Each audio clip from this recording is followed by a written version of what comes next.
반갑습니다. 오늘 기도하는 교회 잠자는 베드로라는 제목을 가지고 사도행전 말씀을 좀 함께 12장 1절부터 12절까지 말씀을 함께 나눠봤으면 좋겠습니다.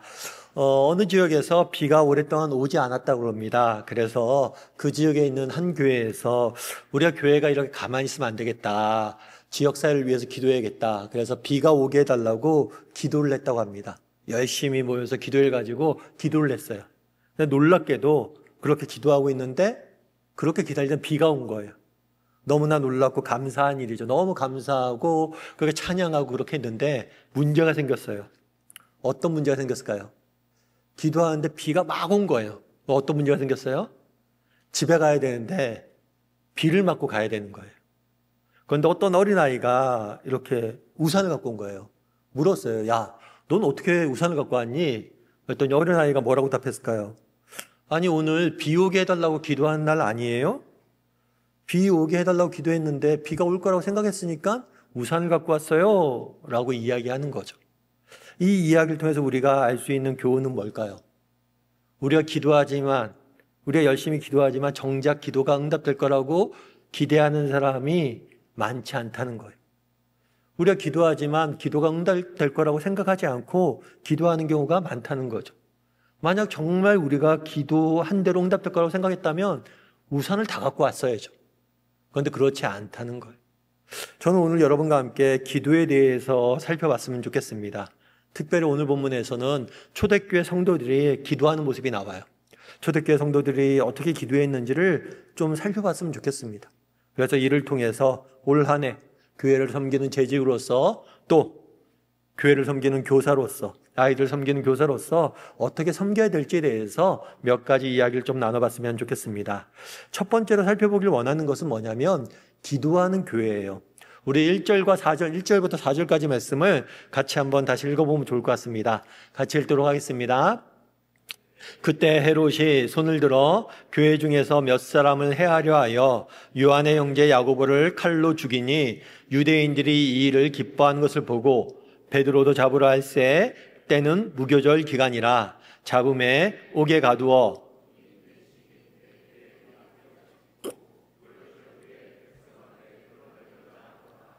오늘 본문에 보면 헤롯 왕이 등장을 합니다. 그런데 그 당시에 이스라엘 지역은 로마의 통치를 받고 있었어요.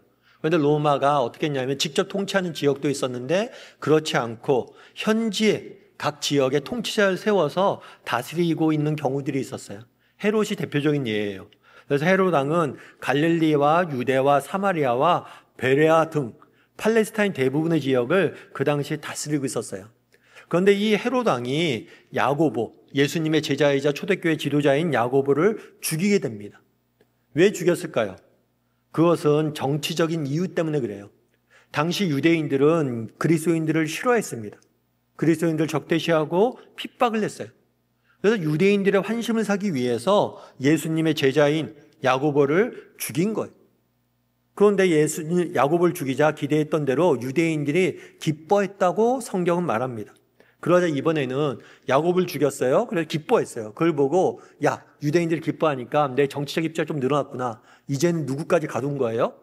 베드로까지 잡아온 거예요. 그래서 6월절, 그 당시에는 무교절이라는 명절 기간이었기 때문에 명절 기간에 사람을 죽이지 않아요. 그래서 6월절이 끝나면 베드로를 죽여야지 라고 생각하고 베드로를 감옥에 가두고 있었던 거예요. 그런 상황 속에서 어떤 일이 일어났을까요? 우리 5절 말씀을 같이 한 목소리를 읽어볼까요? 같이 읽도록 하겠습니다. 이에 베드로는 옥에 갇혔고 교회는 그를 위하여 간절히 하나님께 기도하더라. 교회는 베드로를 위해서 기도했다라고 이야기를 해요. 사실 우리는 성경을 읽다 보면 기도했다는 이야기가 많이 등장하죠. 아, 그래서 베드로가 옥에 갇혔으니까 기도했겠구나 라고 쉽게 넘어갈 수 있어요. 하지만 이것은 쉬운 일이 아니에요. 여러분, 그 전에 야고보가 잡혀서 어떻게 됐다고 나와 있어요? 순교당했다고 나와 있어요. 야고보는 죽었어요. 여러분, 그러면 야고보가 잡혔을 때 교회가 기도했을까요? 안 했을까요? 어려운 질문하는 걸까요? 아닐까요? 여러분, 기도했을까요? 안 했을까요? 기도했죠. 베드로를 위해서 기도했는데 야고보를 위해서 기도 안 했겠어요? 기도했어요. 그런데 야고보를 위해서 기도했는데 야고보가 어떻게 됐어요? 죽었어요. 기도의 응답을 받은 거예요? 못 받은 거예요? 못 받았죠. 살려달라고 기도했는데 죽었어요. 기도 응답이 안 된 거예요. 그리고 그 당시에 정말 베드로를 위해서 기도했지만 베드로 역시 풀려날 거라고 기대할 수 있었을까요? 없었을까요? 거의 없었어요. 나중에 본문 읽어보면 알 수가 있는데 베드로가 자기가 풀려났어요. 풀려났는데 이게 꿈인지 생신인지 몰라요. 베드로도 자기가 풀려날 거라고 생각하지 못했어요. 그리고 교회에도 베드로가 풀려나서 왔다는 여자아이의 이야기를 듣고 네가 천사를 봤다라고 이야기를 했어요. 베드로가 풀려날지 안 날지 모르는 상황이었어요. 기대하기 어려운 상황이었어요. 아, 그래, 베드로 죽을지 몰라 라는 이런 어려운 상황이었어요. 그럼에도 불구하고 뭐란 거예요? 기도했어요. 기도의 응답이 안 이루어졌고 기도 응답이 될지 안 될지도 모르는 상황 속에서 여전히 교회는 기도하고 있었던 거예요. 뿐만 아니라 그 당시 헤롯은 기독교를 핍박하는 일에 열심을 내고 있었어요. 사실 이 대대로 헤롯 가문은 기독교와 굉장히 대적하는 집안이었어요. 오늘 본문에 등장한 헤롯 왕의 할아버지인 헤롯 대왕은 예수님이 태어났을 때 예수님을 죽이기 위해서 베들레헴에 살던 3살 미만의 아이들을 모두 죽였던 인물이에요. 뿐만 아니라 이 헤롯 왕의 삼촌인 헤롯 안디바는 세례 요한을 죽였던 그런 인물이에요. 그리고 헤롯은 야고보를 죽였어요. 베드로를 가두었어요. 다르게 말하면 베드로를 죽인 다음에 또 뭐예요? 또 다른 그리스도인들을 죽이기 위해서 찾아 나갔었을 거예요. 따라서 지금 모여서 기도하는 일은 위험한 일이에요? 아니에요? 위험한 일이죠. 왜요? 우리도 뭐 할 수 있는 거예요? 잡혀갈 수 있는 거예요. 여러분 보세요. 그날의 야고보를 위해서 기도했습니다. 응답되지 않았어요. 베드로를 위해서 베드로가 잡혀갔습니다. 그런데 베드로를 위해서 기도해도 응답될지 안 될지 몰라요. 뿐만 아니라 이렇게 기도하는 것 자체가 너무나 위험한 일이에요. 그럼에도 불구하고 교회에는 어떻게 했다고 그랬어요? 기도했다라고 이야기를 합니다. 그날에 기도하기가 쉽지 않았어요. 그럼에도 불구하고 기도했던 거예요. 그러면 우리는 어떤가요? 그날의 교회는 깨어서 기도했다라고 이야기를 합니다. 그러면 우리는 그날의 교회처럼 기도할 수 있어요? 때로는 우리의 기도가 응답될 것 같지 않지만, 기도 응답에 대한 확신도 없지만, 기도가 응답될 가능성이 전혀 없다고 보이지만, 때로는 더 큰 희생과 헌신이 요구되는 상황이지만 그럼에도 불구하고 기도할 수 있냐는 거예요. 여러분, 우리 기도할 수 있어야 돼요. 정말 때로는 우리의 기도가 응답될 것 같지 않지만, 기도한다고 해서 현실이 바뀔 것 같지 않지만 그럼에도 불구하고 여전히 우리는 기도할 수 있어야 돼요. 그 당시 초대교회 성도님들이 그렇게 기도했던 거예요. 우리도 그렇게 기도해야 됩니다.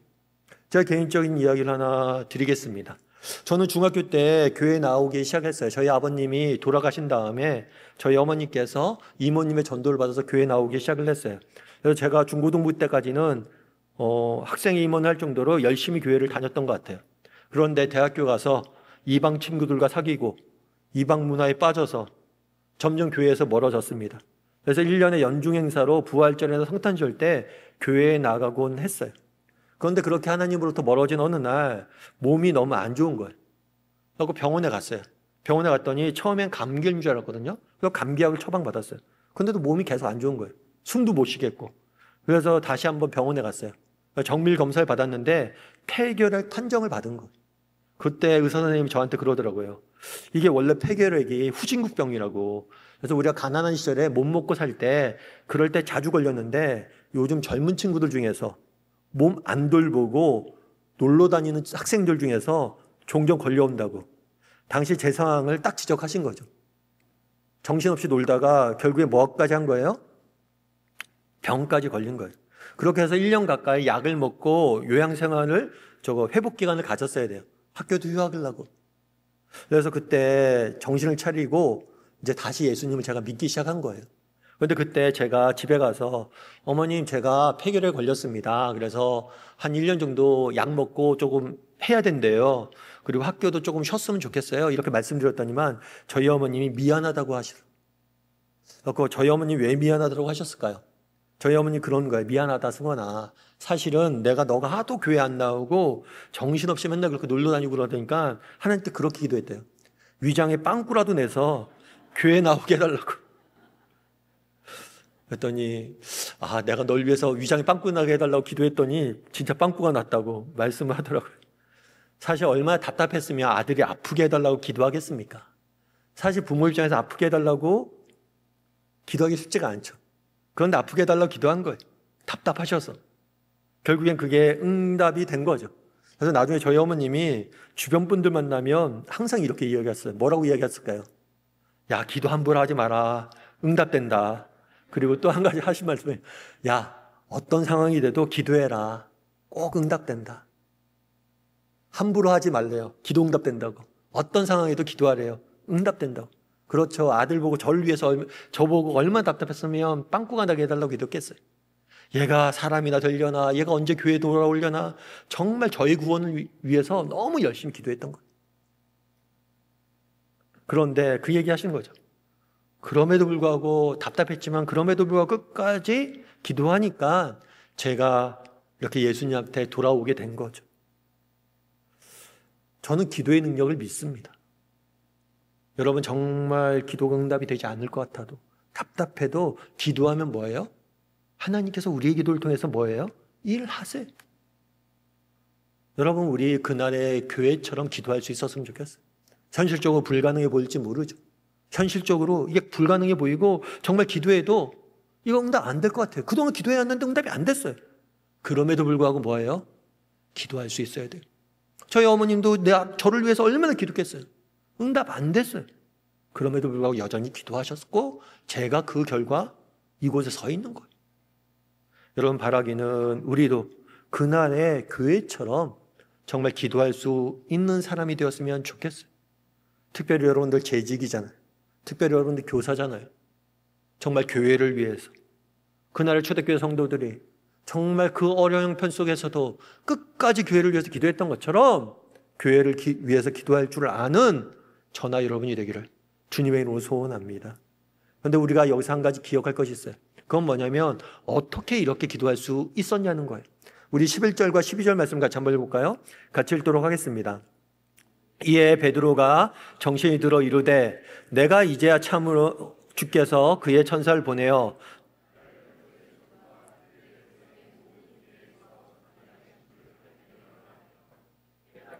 마가라는 요한의 어머니 마리아 집에 가니 여러 사람이 거기에 모여 기도하고 있더라. 하나님이 감옥에 갇혀 있는 베드로를 천사를 보내서 구해냅니다. 처음에 베드로가 이걸 안 믿었어요. 야, 이거 꿈이야? 그런데 나중에 보니까 이게 현실이에요. 나중에 자신이 풀려났다는 걸 깨달았어요. 그런데 그 다음에 베드로가 한 일이 있어요. 뭘 했어요? 마가의 다락방에 갔어요. 그곳에 갔더니 사람들이 기도하고 있었다라고 이야기하고 있습니다. 그럼 왜 마가의 다락방에 갔을까요? 천사가 알려준 게 아니에요. 마가의 다락방에 왜 갔을까요? 왜 갔냐면 그곳은 평소에 모여서 기도했던 곳이기 때문에 간 거예요. 우리 성도들이 나를 위해서 여전히 기도하고 있구나 라고 생각해서 간 거예요. 평소에 기도했기 때문에 그곳에 간 거예요. 다르게 말하면 그들은 어떻게 기도할 수 있었을까요? 평소에 기도했기 때문에 항상 기도해왔기 때문에 절박한 상황 속에서도 기도했던 거예요. 여러분 사람은 아는 대로 살까요? 익숙한 대로 살까요? 여러분 아는 대로 살아요? 익숙한 대로 살아요? 여러분 사람은 익숙한 대로 삽니다. 아는 대로 살지 않고 익숙한 대로 살아요. 평소에 기도해왔기 때문에 인생의 위기에 닥쳤을 때 기도한 거예요. 여러분 그래서 훈련이 필요한 거예요. 평소에 훈련했기 때문에 위기의 순간에도 기도할 수 있었던 거예요. 여러분 신앙은 훈련입니다. 평소에 기도할 수 있어야 돼요. 평소에 기도를 훈련해야 돼요. 그래서 기도할 수 있는 거예요. 여러분 마찬가지예요. 여러분 교회가 훈련을 하자, 교회가 정말 우리가 함께 연습을 하자 말하는 이유도 여기에 있는 거예요. 여러분 우리는 교회 재직으로 부름받은 사람들입니다. 우리는 교회의 교사로 부름받은 사람입니다. 여러분 문제가 있을 때 기도하는 게 아니라 평소에 기도하는 훈련이 돼 있어야 돼요. 평소에 꾸준히 기도해야 돼요. 그랬을 때 우리는 위기의 순간에 기도할 수 있는 겁니다. 그래서 바라기는 우리가 평소에 기도함으로 또 어떤 상황 속에도 기도할 줄 아는 사람이 되기를 주님의 이름으로 소원합니다. 우리 옆 사람에게 이렇게 인사했으면 좋겠습니다. 항상 기도합시다. 한 번 더 인사할까요? 오늘 기도합시다. 오늘 기도한 사람이 내일도 기도하는 겁니다. 그래서 오늘 본문에 보면 기도하는 교회의 모습을 살펴봤어요. 우리가 올 한 해 교회를 위해서 이렇게 기도했으면 좋겠습니다. 둘째로 살펴보길 원하는 것은 잠자는 베드로예요. 우리 6절에서부터 7절까지 말씀을 같이 한번 읽어볼까요? 같이 읽도록 하겠습니다. 헤롯이 잡아내려고 하는 그 전날 밤에 베드로가 두 군인 틈에서 두세 사슬에 매어 누워 자는데 파수꾼들이 문 밖에서 옥을 지키더니 호련히 주의 사자가 나타나매 옥중에 광채가 빛나며 또 베드로의 옆구리를 쳐 깨워 이르되 급히 일어나라 하니 벗어지더라. 헤롯이 지금 베드로를 감옥에 가뒀어요. 그리고 군사를 배치했어요. 4명이 4인조로 4교대. 그만큼 철저히 지킨 거예요. 그래서 오늘 본문에 보면 베드로가 군인들 틈 사이에서 잠을 자고 있었다라고 이야기를 합니다. 그래서 우리는 밤이 됐으니까 잠을 잤구나 이렇게 생각하고 쉬워요. 그런데 여러분 생각해 보세요. 그날 베드로는 교회는 지금 뭘 하고 있었다고 그랬어요? 베드로를 위해서 뭐 했다고 그랬어요? 깨어 기도했어요. 그런데는 베드로는 뭘 하는 거예요? 잠을 자고 있는 거예요. 예를 들면 그런 거죠. 애가 고3이에요. 내일 모레가 수능이에요. 엄마는 진짜 새벽부터 가서 애 시험 잘 보게 해달라고 기도하고 막 애쓰고 있는데 애가 잠을 자요. 그럼 여러분 뭐라고 그랬어요? 야, 너 지금 잠이 오냐? 잠이 와? 지금 누가 죽게 된 거예요? 제가 지금 어려운 거 묻는 거죠. 누가 죽게 된 거예요? 베드로가 죽게 된 거예요. 교회는 사실은 죽게 되진 않았어요, 아직요. 베드로가 죽게 됐는데 누가 자고 있는 거예요? 베드로가 잠이 들어요. 그냥 자는 척한 게 아니라 완전히 잠이 골아 떨어졌어요. 그래서 천사가 툭툭 쳐서 깨웠어요. 베드로는 그날에 푹 잠이 들었습니다. 정말 교회를 위해서 기도하는데, 교회는 베드로를 위해서 기도하는데 정작 베드로는 기도하지 않고 잠을 자고 있는 거예요. 당시 베드로의 입장을 생각해 보세요. 야고보가 잡혀서 죽음을 당했습니다. 3년 동안 나와 함께 했던 훈련받은 동료가 죽음을 당한 거예요. 그리고 나도 감옥에 갇혀 있는 거예요. 사람들은 수군댑니다. 명절이 끝나면 6월절이 지나면 베드로 죽을 거래. 이로 인해 유대인들은 잔치 준비를 하고 있어요. 그런데 태평하게 잠을 자고 있는 거예요. 그럼 이 잠자는 베드로에 대해서 우리는 어떻게 봐야 될까요? 크리소스톰이라는 설교자이자 신학자가 있어요. 이분이 황금의 입을 가진 분이라고 알려질 만큼 메시지가 좋았던 분이에요. 베드로의 모습을 보고 이렇게 해석을 했어요. 뭐라고 해석했냐면 바울은 감옥에 갇혀 기도하고 찬송했다. 베드로가 잠든 모습은 이해 못지않는 아름다운 장면이었다. 베드로가 기도하는 게 뭐였다고요? 아름다운 장면이었다 그런 거예요. 감옥에 갇혀서 바울이 감옥에 갇힌 적이 있어요. 근데 감옥에 갇혀서 기도한 그것도 대단한 거죠. 그런데 감옥에서 기도할 뿐만 아니라 찬송했대요. 감옥에 갇혔는데 고난이 닥쳤는데 찬송했대요. 이게 너무 아름다운 모습이죠.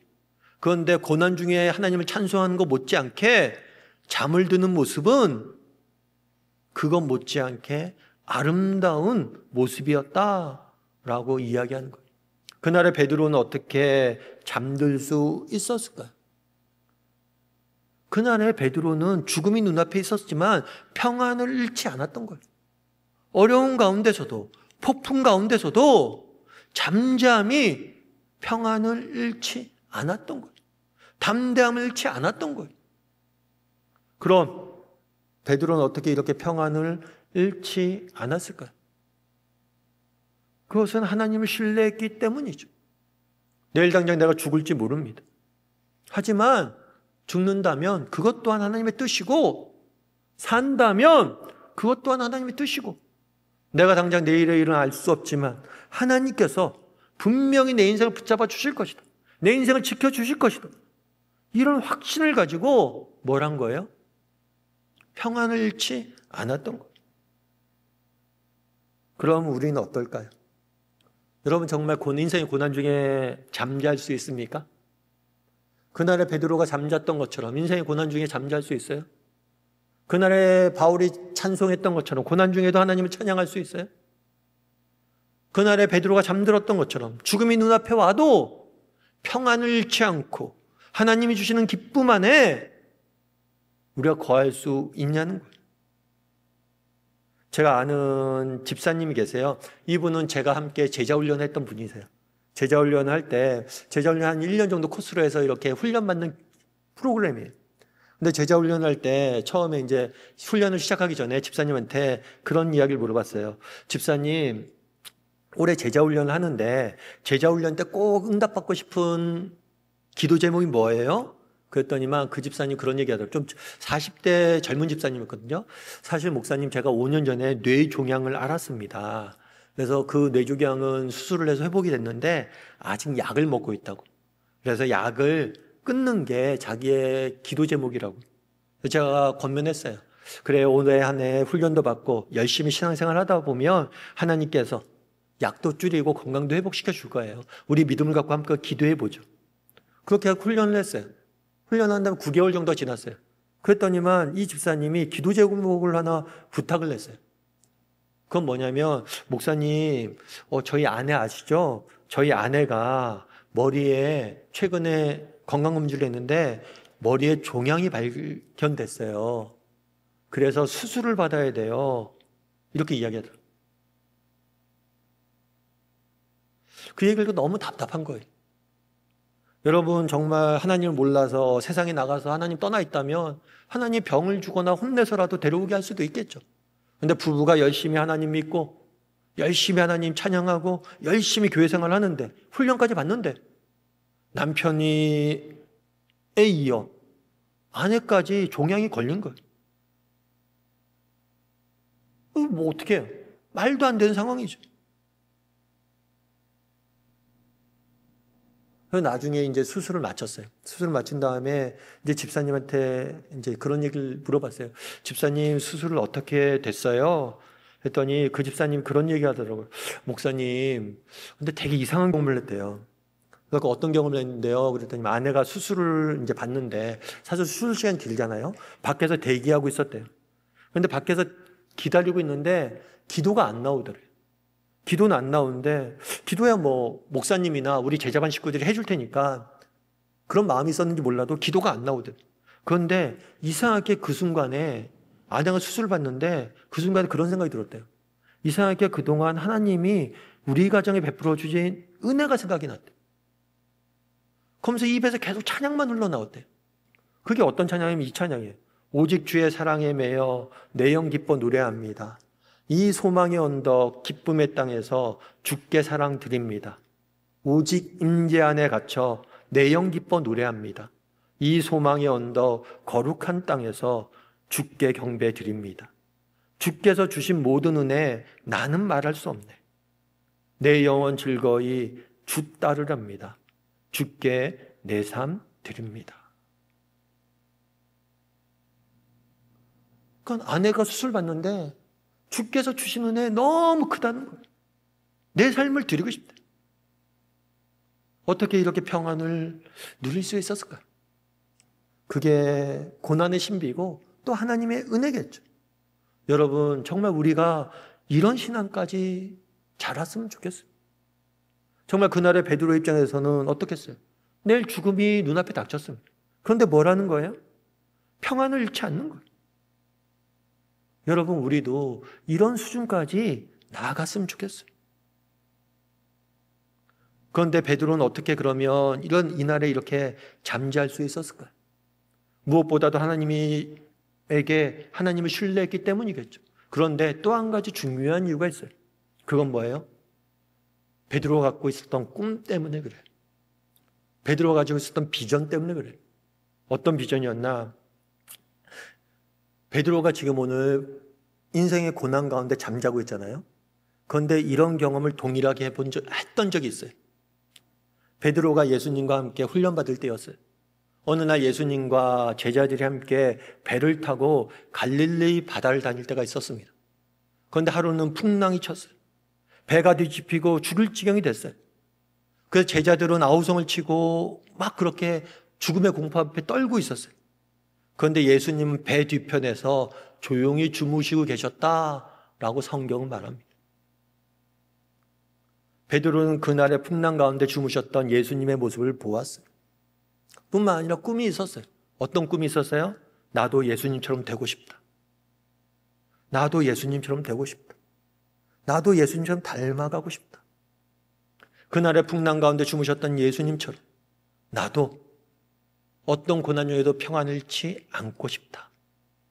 이런 꿈이 있었던 거예요. 여러분, 우리에게도 이런 꿈이 있었으면 좋겠어요. 나도 예수님처럼 되고 싶다. 나도 예수님처럼 닮아가고 싶다. 나도 예수님처럼 풍랑 중에도 평안을 잃지 않는 사람이 되고 싶다. 이런 꿈이 있었으면 좋겠어요. 여러분, 우린 재직입니다. 재직이란 어떤 사람입니까? 꿈을 가진 사람이. 어떤 꿈을 가진 사람이에요? 예수님처럼 되고 싶다. 예수님처럼 살고 싶다. 예수님처럼 교회를 사랑하고 싶다. 예수님처럼 교회를 섬기고 싶다. 여러분, 교사입니다. 우리는 교사는 어떤 사람이에요? 꿈을 가진 사람이에요. 어떤 꿈이요? 나도 예수님처럼 한 영혼을 찾아 헤매는 사람이 되고 싶다. 나도 예수님처럼 한 영혼을 위해서 헌신하는 사람이 되고 싶다. 그날에 베드로는 꿈이 있었어요. 어떤 꿈이요? 나도 예수님처럼 되고 싶다. 풍랑 가운데서 주무셨던 예수님, 그 모습을 닮고 싶다.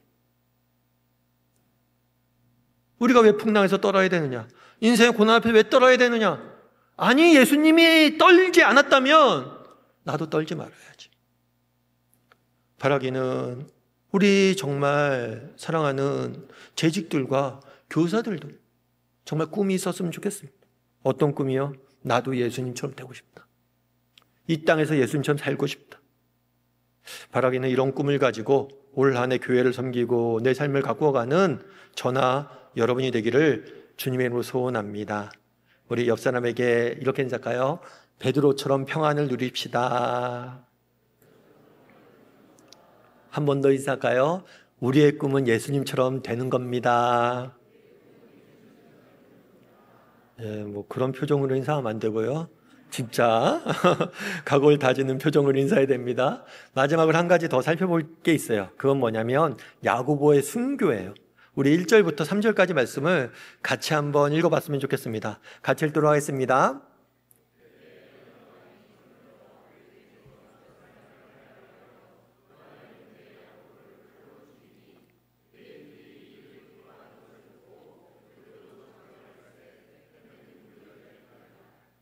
오늘 본문에서 이해가 안 되는 점이 있어요. 그건 뭐냐면 베드로가 감옥에 갇혔을 때 하나님께서 천사를 보내서 베드로를 구해 주셨잖아요. 그런데 야고보는 안 구해 주셨어요. 순교를 당했어요. 그럼 왜 베드로는 살려주셨는데 야고보는 죽이셨을까? 이런 의문이 들 수 있죠. 사실 그 이유는 우리는 다 알 수도 없어요. 그런데 한 가지 분명한 사실이 있어요. 그건 뭐냐면 하나님의 선하심이에요. 뭐라고요? 하나님의 선하심. 마태복음 20장 21절 말씀을 같이 한번 읽어볼까요? 같이 읽도록 하겠습니다. 예수께서 이르시되 무엇을 원하느냐? 이르되 나의 이 두 아들을 주의 나라에서 하나는 주의 우편에 하나는 주의 좌편에 앉게 명하소서. 예수께서 대답하여 이르시되 너희는 너희가 구하는 것을 알지 못하는도다. 내가 마시려는 잔을 너희가 마실 수 있느냐? 그들이 말하되 할 수 있나이다. 여기서 누가 구했냐면 야고보와 요한은 형제예요. 그런데 야고보와 요한의 어머니가 예수님을 찾아왔습니다. 그런 다음에 예수님에게 물었어요. 구했어요. 뭘 구했냐면 하나님 나라가 임할 때 한 아들은 주의 우편에 한 아들은 좌편에 앉게 해달라고. 어쩌면 이들은 예수님이 이 땅에 하나님 나라를 건설할 거라고 생각했을지 모르죠. 그래서 예수님이 왕이 되면 가장 가까운 곳에 가장 인정받는 자리에 두 아들이 앉길 원했던 거예요. 그러자 예수님께서는 이렇게 이야기하죠. 너희가 구하는 것을 너희가 알지 못하는도다. 내가 마시려는 잔을 네가 마실 수 있느냐? 여기서 잔은 십자가의 죽음이에요. 잔을 마실 수 있냐 물었어요. 그래서 그때 야고보와 요한은 뭐라고 얘기했어요? 주님, 마실 수 있습니다. 어떤 생각으로 어떤 꿈으로 이런 대답을 했는지는 알 수 없어요. 그런데 실제로 야고보는 제자들 중에서 최초의 순교자가 된 거예요. 어쩌면 하늘에 올라가신 예수님께서 제일 처음 직접 얼굴을 보고 맞대고 만난 사람은 야고보일지 몰라요. 야고보는 어쩌면 가장 가까이서 예수님을 보았을지 모릅니다. 어쩌면 이런 점에서 보면 야고보의 기도는 응답된 거예요? 안 된 거예요? 응답된 거예요. 왜요? 예수님께서 천국에서 제일 먼저 만난 제자는 야고보예요. 제일 먼저 야고보를 만나서 제일 먼저 안아주시고 가장 가까운 자리에 앉게 된 거예요. 우리는 다 알 수는 없습니다. 그날에 왜 야고보는 살려줬고 베드로는 살려줬고 야고보는 죽였을지 몰라요. 죽였는지 몰라요. 순교당하게 했는지 몰라요. 하지만 하나님의 선하신 가운데 뭐예요? 야고보의 인생을, 베드로의 인생을 하나님께서 인도하셨다는 것은 기억해야 돼요. 다르게 말하면 하나님의 선하심을 우리는 신뢰해야 돼요. 정말 우리가 기도합니다. 때로는 우리가 기도한 대로 응답될 수도 있고 우리가 기도한 대로 응답 안 될 수도 있어요. 때로는 우리가 기도했는데 뭘 구하는지도 모르고 기도하는 경우도 있고 그 기도에 어떨 때는 응답되는 것 같기도 하고 어떨 때는 응답되지 않는 것 같기도 한 날들이 있어요. 하지만 우리가 기억할 것이 있어요. 그건 뭐냐면 우리의 기도는 무의미하지 않다는 것. 뿐만 아니라 선하신 하나님께서 우리의 기도에 대해서 가장 선한 방법으로 응답해 주실 것. 그 사실을 신뢰해야 돼. 하나님의 선하심을 신뢰하고 기도할 수 있어야 돼. 여러분들은 어떠십니까? 우리도 이렇게 기도할 수 있습니까? 하나님의 선하심을 신뢰할 수 있습니까? 하나님의 선하심을 신뢰해야 돼. 그리고 우리가 기도했을 때 때로는 우리가 기도한 그대로 응답되지 않을 수도 있지만 하나님께서 하나님의 때 하나님의 방법으로 가장 귀한 것들로 우리 인생에 응답해 주실 거예요. 그런 믿음을 가지고 또 하나님 앞에 기도할 줄 아는 저나 여러분이 되기를 주님의 이름으로 소원합니다. 제가 아시는 집사님 한 분이 계세요. 그 집사님이랑 같이 훈련을 받았는데 훈련 받을 때 그런 이야기를 했어요. 집사님, 혹시 하나님의 선하심을 믿으세요? 그랬더니 그 집사님은 믿는데요. 그래갖고 왜 어떻게 믿으세요? 그랬더니만 자기는 우리 하나님이 정말 선하신 분이란 걸 경험했대요. 그래갖고 어떻게 경험했습니까? 그랬더니 그 집사님이 그런 얘기를 하더라고요. 어떤 얘기를 했냐면 이 집사님이 어렸을 때부터 신앙생활 되게 열심히 했어요. 모태신앙이라서. 열심히 해서 하나님을 열심히 섬기고 중고등부 때는 학생회 회장도 하고 이렇게 열심히 섬겼어요. 그런데 이 집사님이 고3 때 집이 망했어요. 집이 망해서 고3 때 집이 망해서 차 앞딱지가 붙고 차 앞딱지를 자기는 TV 드라마로 봤대요. 그런데 직접 집에 차 앞딱지가 붙더래요. 그리고 집이 뿔뿔이 다 흩어진 거예요. 그리고 가족이 다 흩어지고 자기는 고시원에 들어가서 공부를 했대요. 그래서 고시원 들어가서 열심히 그래도 고3이니까 열심히 공부했어요. 공부해서 대학교 시험을 봤습니다. 붙었을까요? 떨어졌을까요? 떨어졌어요. 여러분, 인생은 드라마가 아닙니다. 여러분, 그렇죠. 집이 망해갖고 고시원 가서 공부하는데 시험을 제대로 집중도 못했죠. 그래서 떨어졌어요. 그래도 어떻게 해요? 재수했어요. 재수할 때도 돈이 없잖아요. 어떻게 했냐면 학원에서 그런 게 있어요. 그때 저희 때는 그런 게 있었는데 학원에서 이렇게 딱새라고 학원 칠판 지우고 중간중간 청소하고 그러면 학원 수업을 공짜로 듣게 해줬어요. 그래서 학원 수업을 공짜로 들으면서 아르바이트 하면서 공부를 했어요. 고시원에서. 그래서 재수를 했어요. 재수해서 시험에 붙었을까요? 떨어졌을까요? 떨어졌어요. 인생은 드라마가 아닙니다. 그래서 삼수를 했어요. 삼수를 해서 열심히 똑같은 상황이 변하지 않아요. 그래서 또 열심히 했어요. 그래도 3년 공부했으니까 될 확률이 더 높다고 생각했겠죠. 삼수했어요. 대학교 붙었을까요? 떨어졌을까요? 네, 떨어졌어요. 인생은 드라마가 아니에요. 그래서 이제 군대나 가야겠다 생각하고 있는데 어머님이 전문대학교 원서를 하나 갖고 왔더래요. 야, 여기라도 들어가라. 그냥 군대 가면 어떡하냐. 근데 너무 마음에 안 드는 거예요. 그때 전문대학교가 뭐냐면 한국예종이에요. 예술종합대학. 그러니까 연예인들 주로 다니는데. 아니, 여길 내가 왜 가냐고. 안 간다고 막 그러는데 가라고. 그래갖고 그때 거기에 뭐가 생겼냐면 광고 홍보학과가 생겼대요. 그러니까 신설된 과가 있어서 거기에 원서를 내고 합격은 했대요. 합격을 했는데 나중에 그런 생각이 들었대요. 무슨 생각이 들었냐면 합격을 했는데 막상 가서 공부를 하다 보니까 전공도 너무 재미있고 그리고 교수님도 너무 좋더래. 그래서 학교 가서 열심히 공부하고 또 나름대로 뭐 광고 공모대 이런 데 상도 받고 아무튼 잘 저기 됐어요. 근데 문제가 생긴 거예요. 무슨 문제가 생겼냐면 대학교 졸업할 때가 되니까 우리나라 사회가 무슨 사회예요? 학력사회잖아요. 아, 전문대 나와서 어디 취직할 때나 있나? 이런 고민이 든 거예요. 그런데 재밌는 건 뭐냐면 그 집사님이 졸업할 때 어떤 일이 있었냐면 우리나라 S모 기업에서 학력 파괴를 한 거예요. 학력을 보지 않고 뽑겠다. 그렇게 하고 S모 기업의 계열사인 CH모 기획사가 있어요. 우리나라에서 제일 큰 광고 기획사예요. 거기서도 학력을 파괴하고 뽑은 거예요. 그래서 이 집사님이 원서를 냈어요. 됐을까요? 안 됐을까요? 됐어요. 인생이 가끔 드라마입니다. 그러면서 그 집사님이 나중에 그런 얘기를 해요. 무슨 얘기를 하냐면 목사님 저는 그때 하나님의 선하심을 체험했다고. 왜냐하면 처음에 고3 때 집이 망했을 때 너무 화가 났대. 하나님, 우리 집이 얼마나 하나님 잘 믿었습니까? 그런데 우리 집안에 어떻게 이런 일이 있을 수 있어요? 그리고 하나님, 하필이면 왜 지금이냐고.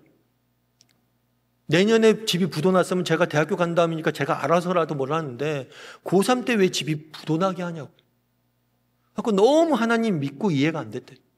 그런데 돌아보니까 자기가 삼수 안 했다면 광고 홍보과에 갈 일이 없었대요. 관심도 없었대요. 그런데 삼수에서 떨어지고 여차여차 하다 보니까 그 과를 가게 된 거예요. 그리고 자기가 삼수하는데 늦었잖아요. 늦어서 나중에 보니까 딱 그때 학력이 파괴된 거예요. 그래서 이 모든 시간표가 뭐예요? 하나님 시간표에 다 맞아떨어진 거예요. 그래서 나는 하나님이 선하심을 믿는다라고 이야기해요. 여러분, 그날의 기도도 마찬가지예요. 그날 교회가 기도하잖아요. 어떨 때는 응답되는 것 같고 어떨 때는 응답되지 않는 것 같고 어떨 때는 그냥 묵묵히 침묵하시는 것 같아요. 그런데 돌아보면 모든 성경을 돌아보고 나중에 보면 다 모든 것이 하나님 교회가 아래 모든 것이 선하게 이루어져 간다는 거예요. 여러분, 그런 믿음이 우리에게 있어야 되는 거예요. 여러분, 그런 믿음이 있습니까? 그런 믿음을 가지고 기도해야 돼요. 지금 당장 희미해 보여도 지금 당장 다 이해하지 못해도 우리 하나님은 선하십니다. 그 선하신 하나님께서 우리의 인생을 붙잡고 계실 것이고 우리가 기도한다면 우리의 기도를 통해서 일하실 거예요. 아멘입니까? 기도해야 됩니다. 정말 교회를 위해서, 개인의 삶을 위해서 정말 하나님의 선하심을 바라봄으로 기도할 때 하나님께서 우리의 기도를 통해서 일하실 줄 믿습니다. 그런 믿음을 가지고 오늘 또 기도하고 또 특별히 올 한 해 교회를 위해서 기도하는 사람이 되었으면 좋겠어요. 교회를 위해서 기도하고 어떤 형편 중에서도 정말 하나님의 선하심을 믿고 신뢰함으로 끝까지 하나님 앞에 매달릴 줄 아는 저나 여러분이 되기를 주님의 이름으로 소원합니다. 우리 함께 제가 잠깐 기도하도록 하겠습니다. 그날에 사랑의 하나님, 그날에 정말 교회가 베드로를 위해서 기도하는 모습들을 보게 됩니다. 하나님, 우리도 기도하게 도와주시옵소서. 어떤 형편, 어떤 상황에서도 우리도 하나님께 기도할 줄 아는 사람들이 될 수 있도록 주여 우리를 붙잡아 주시옵소서. 아버지, 그날에 베드로가 평안을 누리고 잠자는 모습을 보게 됩니다. 고난 중에라도 우리가 평안을 잃어버리지 않게 도와주시옵소서. 무엇보다도 예수님이 그랬던 것처럼 우리도 풍랑 가운데 잠잠할 수 있는 믿음의 사람들이 될 수 있도록 주여 붙잡아 주시옵소서. 아버지 하나님, 하나님의 선하심을 믿습니다. 지금은 당장 다 이해할 수 없지만, 지금 당장은 너무나 희미해 보이지만 언젠가 이 모든 것이 하나님의 선한 계획 아래에 있었음을 발견할 날이 올 것임을 믿습니다. 그런 믿음을 가지고 끝까지 기도할 줄 아는 우리 모두가 될 수 있도록 주여 붙잡아 주시옵소서. 아버지, 특별히 우리를 재직으로 불렀습니다. 특별히 우리를 교사로 불렀습니다. 하나님의 교회를 섬기고 정말 한 영혼을 섬기는 사람으로 불렀습니다. 이를 위하여 우리가 기도하게 도와주시고 끝날까지 충성된 하나님의 사람들이 될 수 있도록 하나님 붙잡아 주시옵소서. 네, 감사드리며 모든 말씀 예수님의 이름으로 기도드립니다.